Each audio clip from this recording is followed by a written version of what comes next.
Hopefully, those 3 videos gave you the opportunity of getting a better sense of object, of how one acts upon object, and how math can naturally emerge from that interaction. I hope also that those review videos will be helpful for you, and particularly in terms of numerical fluency. That's an extremely important notion.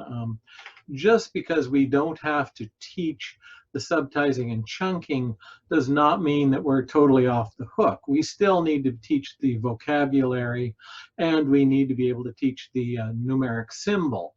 And hopefully the numerical fluency chart will make that clear for you. I also want to stress at this point the importance of your reading chapter 7 in the Van de Waal text. That is the chapter that's entitled Developing Early Number Concepts and Number Sense. It will go hand in hand with our activities that we've been going through here together. So I can't stress that enough. That's extremely important. The other thing that we'll like you to do now is to go back and think again about Pa and Ma Kettle. And a lot of you had some great ideas that you posted. And I'm not going to steal our thunder completely, because that's going to be the source of our discussion when we meet in our Zoom meeting. We'll start with that before we get too far into anything else. You had some wonderful ideas. I can tell that there's a lot of diversity here, so we'll be able to draw from our strengths together. I just wanted you to think about Pa and Ma one more time, though, in light of what we now are starting to learn about the organization behind number. You'll notice that we seem to be organizing around ones, tens, hundreds, and so on. And we want to be sure that as we take a look at that, it will help enlighten our thinking about Pa and Ma Kettle.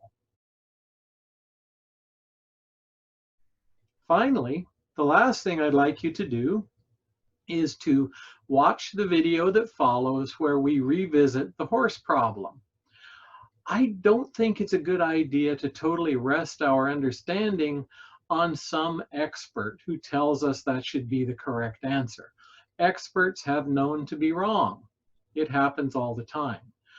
In math, although there are experts and we do want to listen to them, it's important for our students that we give them the opportunity to figure it out for themselves.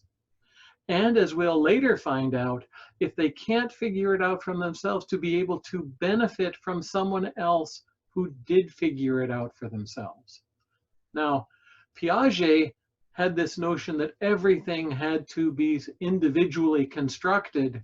As we'll find later, that's not always possible. However, we need to make sure that we have enough shared experience that we can benefit from other people's explanations.